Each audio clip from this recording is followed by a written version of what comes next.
अस्सलाम वालेकुम friends, my name is Hasan. जैसे कि हमने पिछले ट्यूटोरियल में पढ़ा था, फॉर लूप पढ़ा था। ठीक है जी, सिंपल फॉर लूप पढ़ा था। सेट को इस्तेमाल किया हमने, इसमें लिस्ट को इस्तेमाल किया था। फॉर लूप को हमने देखा था फॉर लूप लिस्ट में कैसे काम कर सकता है। ठीक है जी, ये उसकी फाइल हम इसे ओपन करते हैं और इसमें ही आज हम करते हैं, हम न्यू फाइल में टाइम को सेव करते हैं। ठीक है जी, यहाँ पे हम रेंज, आज हम पढ़ेंगे for loop in Python with range function. With range function Python में, पाइथन के रेंज फंक्शन यानी कि जो पाइथन का रेंज फंक्शन है उसमें हम फॉर लूप को कैसे यूज़ कर सकते हैं, उसमें रेंज कैसे काम करेगा फॉर लूप के साथ। ठीक है, जो पिछले ट्यूटोरियल में पढ़ा था फॉर लूप पढ़ा था कि फॉर लूप सेट में, डिक्शनरीज में, टपल्स में और लिस्ट में कैसे काम करता है, वो भी इससे पिछले ट्यूटोरियल में पढ़ा था। जो आज हम पढ़ेंगे for loop in Python with range function. ठीक है जी, चलिए हम एक फॉर लूप, एक वेरिएबल यहाँ पे डिक्लेयर करते हैं। सबसे पहले किसी भी नाम का डिक्लेयर कर लें, उसमें कोई स्ट्रिक्टनेस नहीं है। ठीक है, यहाँ पे मैंने ए लिया, ए इज इक्वल टू 10। देन मैं फोर लगाता हूँ, फोर, या मैं कोई भी अपनी तरफ से वैल्यू दे देता हूँ, टी दे देता हूँ। ठीक है, टी इन, टी इन ए, सॉरी यहाँ पर टी इन रेंज आएगा। टी इन रेंज, तो कॉलन, यहाँ पर हमारी फोर स्टेटमेंट खत्म हुई। देन कॉलन आपने लगाना, पैरेंथेसिस और करली ब्रैकेट का यूज़ नहीं करना। ठीक है, फिर वन टैब स्पेस, देन ये आपने ताकि इंडेंटेशन का एरर ना आए। ठीक है, और फिर प्रिंट करें यहाँ पे। पहले हम देखते हैं कि ये रेंज कैसे काम करेगा। यहाँ पे आप सिंपल, ये ए इज इक्वल टू 10 हमने दी हुई है, एक वैल्यू 10 दी हुई है, तो यहाँ पे आप ए सिंपल लिख दें। ठीक है, और यहाँ पे प्रिंट करवाए टी। यहाँ पे मैं प्रिंट टी क्यों करवा रहा हूँ, ठीक है, प्रिंट टी मैं इसलिए करवा रहा हूँ कि ये टी पे आइट्रेशन हमारी अप्लाई हो रही है।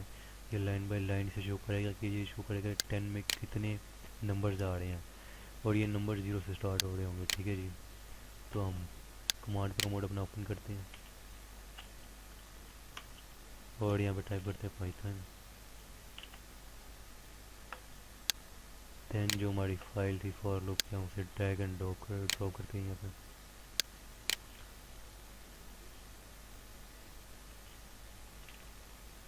ठीक है जी, ड्रैग एंड ड्रॉप कर लें, या फिर आप सबसे पहले उसका पाथ बताएं, यानी कि लोकेशन बताएं जहाँ पे आपकी फाइल पड़ी हुई है, उसका ड्राइव, देन फोल्डर, देन सब फोल्डर्स।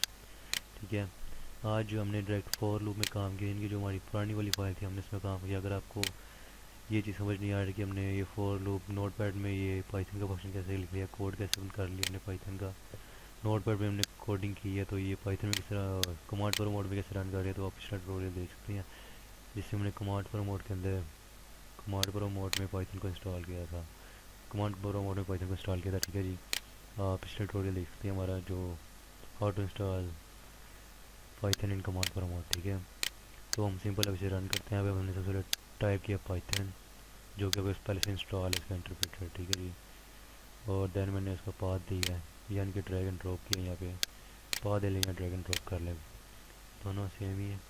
अब एंटर करें यहाँ पे। ओहो, इसने प्रिंट कुछ भी नहीं किया, इसने तो खाली ब्लैंक दे दिया, खाली ब्लैंक दे रही, तो नंबर प्रिंट नहीं कर रहा है। देखते हैं जी यहाँ पे क्या मसला आ रहा है। हम्म, हम्म,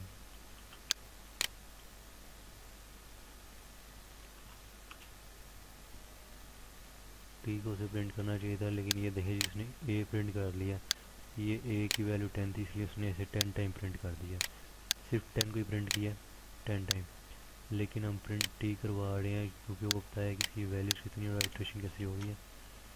तो देखते हैं, सेव करें इसे और दोबारा इसे रन करके देखें। ये देखें जी, आ गया।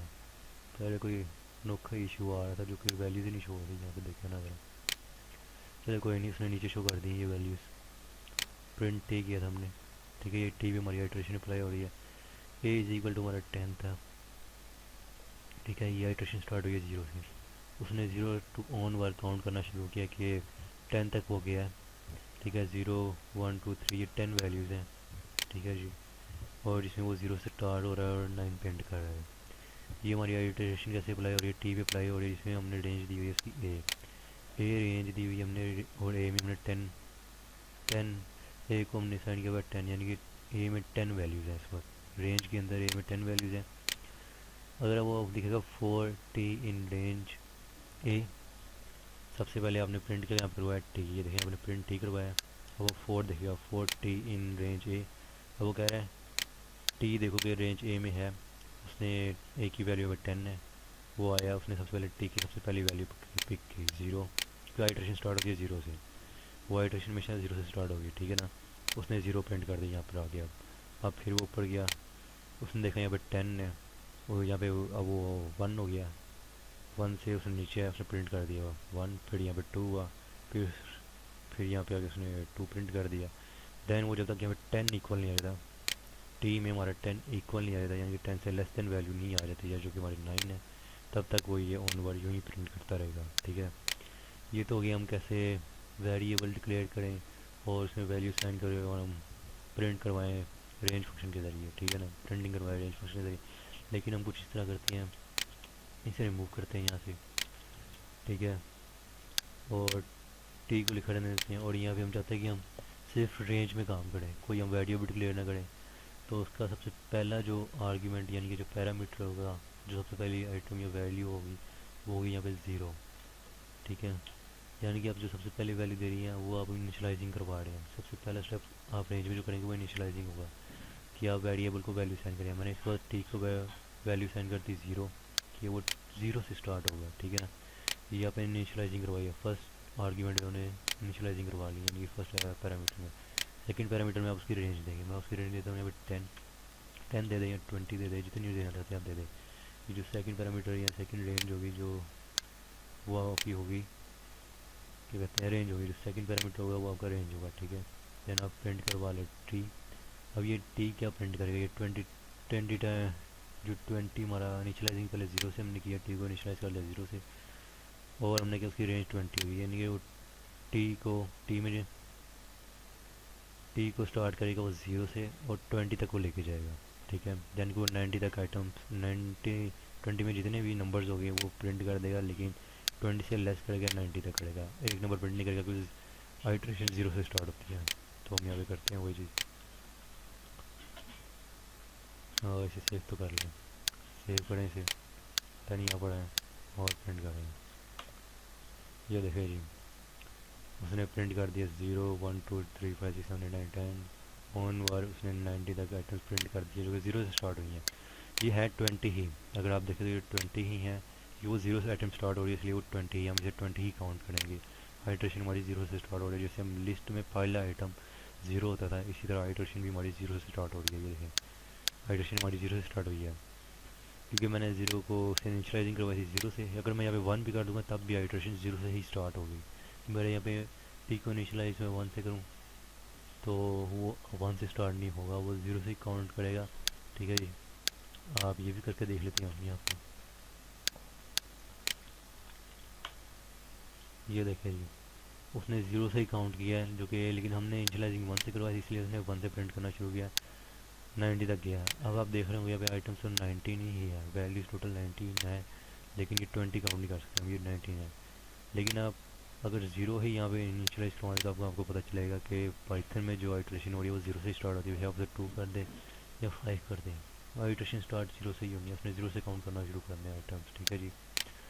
ये तो होगी सिंपल सा रेंज का फंक्शन हो गया, ठीक है, जिसमें उन्हें सबसे पहले इसके इनिशियलाइज करवाई है, ताकि टी को हमने 0 से स्टार्ट किया, और फिर हमने टी को उसकी रेंज डिसाइड की 20 होनी चाहिए, वो 20 तक वैल्यूज प्रिंट कर देगा, ठीक है।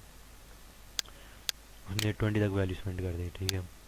अब जो है हम क्या यहाँ पे करते हैं, हम चाहते हैं कि हम यहाँ पे कोई इवन नंबर प्रिंट करें। हम चाहते हैं हम रेंज के फंक्शन को इस्तेमाल करते हैं, सिंपल इवन नंबर प्रिंट कर दे, तो उसके लिए बहुत ईजी तरीका है। सबसे पहले अपना एक वेरिएबल लें, कोई सा वेरिएबल ले लें, मैं यहाँ पे इस पर प्रिंट करूँगा ईवन लिख देते हैं, या ई ले लें, आप सिंपल ई ले लें, और उसे इनिशलाइज करवा दें 0 से। ये मैंने से इनिशलाइजिंग करवा दी 0 से, ई इक्वल टू 0, ठीक है जी। आप कोई भी वेरिएबल डिक्लेयर करें, आपको कोलन या उसकी डेटा टाइप डिफाइन करने की ज़रूरत नहीं होती पाइथन में, इनपुट में आपको डेटा टाइप डिफाइन करने की ज़रूरत होती है, अदरवाइज नहीं, क्योंकि इनपुट में टाइप कास्टिंग का इशू आ सकता है। ठीक है। और जो इसका थर्ड पैरामीटर होगा, यानी कि थर्ड आर्ग्यूमेंट जो होगा इसका, यहाँ पे हम जो लिखेंगे कॉमा लगा के, ये थर्ड आर्ग्यूमेंट, ये यहाँ पे थर्ड आर्ग्यूमेंट यहाँ पे जो होगा हमारा, यहाँ पे हम क्या करेंगे, यहाँ पे हम कंडीशन, यहाँ कंडीशन क्या लेंगे, हम एक स्टेटमेंट प्रिंट करवाएंगे जो कि ह्यूमन नंबर प्रिंट करेगा, A+2 करेगा। हम A+2 करवा रहे हैं यहाँ पे, यानी कि सॉरी ए नहीं, ई हमने वहाँ पर रखा है, E+2 करेंगे हम यहाँ पे।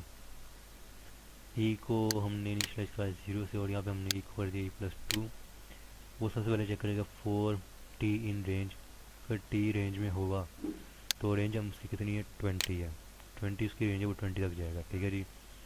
अब वो 20 तक वैल्यूज क्या प्रिंट करेगा, इवन नंबर प्रिंट करेगा। इवन नंबर जैसे प्रिंट करेगा, वो थर्ड आर्ग्यूमेंट में थर्ड आर्ग्यूमेंट में आएगा, तो वो दिखेगा यहाँ पे कंडीशन लगी हुई है, कंडीशन ये लगी हुई है E+2 कर दिया, E+2 करेगा 20 तक, वो E+2 करता जाएगा। ठीक है जी। जैसे फॉर लूप हम C++ में या जावा में करते थे, ये थोड़ा सा डिफरेंट है, लेकिन काम उसी तरह करेगा, क्योंकि हम रेंज फंक्शन में से काम ले रहे हैं। ठीक है जी। अब ज़रा हम इसे प्रिंट करवा के देखते हैं।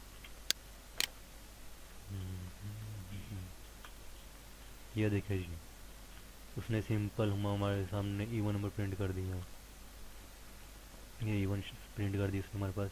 0 से स्टार्ट हुआ है, हमने 0 से इनिशलाइजिंग करवाई थी यहाँ पे, 0 2 4 6 8 और 18 तक किया।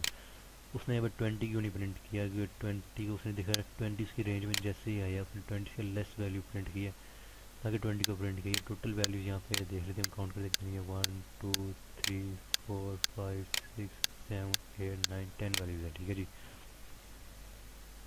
ये 10 वैल्यूज है। जैसे ये लूप 20 पे आया, उसने टर्मिनेट कर दिया और 20 से लेस वैल्यू प्रिंट किया। ठीक है। जो हमारा लूप था वो स्टार्ट हुआ था 0 से, यानी कि टी को भी हमने इनिशलाइज 0 से करवाया और ई को भी इनिशलाइज 0 से करवाया। अब देखते हैं ये काम किस तरह करते हैं। सबसे पहले लूप स्टार्ट हुआ यहाँ से, फॉर टी, उसने चेक किया T in range, T initialise हुआ 0 से, उसकी रेंज है 20। ठीक है। सबसे पहले उसने जो प्रिंट किया है वो 0 किया, यहाँ पे टी में आया, उसने प्रिंट कर दिया 0। अब हो गया 20 तक उसकी रेंज है, वो आगे गया, उसने देखा जी यहाँ पे E+2 हो रहा है, ई क्या है, ई को भी मैंने इनिशलाइज 0 से करवाया, तो 0 में आप +2 करें, टी के 0 में आप +2 कर दें, यानी कि इसमें 2 ऐड नहीं करना, इस वाले 0 में 2 ऐड करें, इसमें 2 ऐड करें तो 2 हो गया खाली। ठीक है। अब उसने देखा 2 लेस देन या इक्वल है 20 के, नहीं है, अब वो दोबारा इधर गया, अब ई में हमारे पास 2 है, उसने फिर 2 ऐड कर दिया, 4 हो गया, तो अब उसने देखा 4 लेस देन या इक्वल 20 किया, नहीं है, तो वापस किया, 4 के अंदर उसने 2 ऐड किया, 6 हुआ, फिर इधर आया, वापस इधर आया। इसी तरह ये लूप इसी तरह काम करता रहेगा जब तक वो 20 के इक्वल या 20 से लेस ना आ जाए। जैसे ये 20 से इक्वल आ जाएगा तो उसकी लेस वैल्यू जो होगी वो प्रिंट कर देगा। जहाँ भी आप 10 कर लें या 20 कर लें या 13 कर दें, जो भी 30 की लेस वैल्यू, या पे अगर हम इवन नंबर लें तो 28 उसकी लेस वैल्यू होगी, तो हम वो प्रिंट करते हैं यहाँ पे। ये देखिए जी, जो उसकी लेस वैल्यू थी वो उसने प्रिंट कर दी। ठीक है।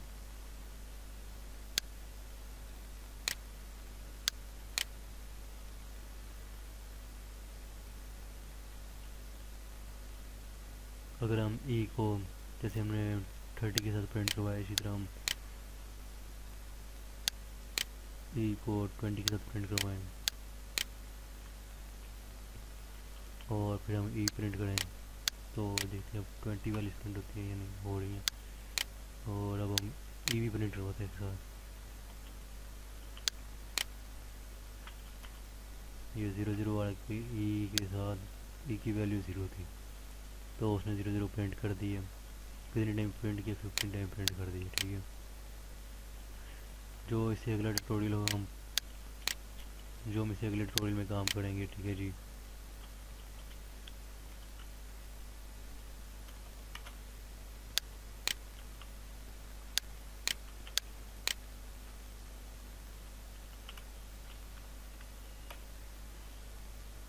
ठीक है। जो इसे हम अगले ट्यूटोरियल में काम करेंगे वो होगा हमारा रॉ इनपुट के, हम पाइथन में रॉ इनपुट को यूज़ करते हैं। अगले ट्यूटोरियल में पढ़ेंगे रॉ इनपुट को हम क्यों पाइथन में यूज़ करते हैं उसके बारे में, और उसका सिंटैक्स क्या है, और उसका यूज़ हम कहाँ कहाँ कर सकते हैं। ठीक है। इस ट्यूटोरियल में आपको जहाँ समझ ना आई हो तो आप मुझे बता सकते हैं, कमेंट्स कर सकते हैं, ईमेल कर सकते हैं। मेरे चैनल को सब्सक्राइब करें और तब तक के लिए अगले ट्यूटोरियल तक मुझे इजाज़त दीजिए। अपना और अपने आसपास के लोगों का ख्याल रखें। खुदा हाफिज़।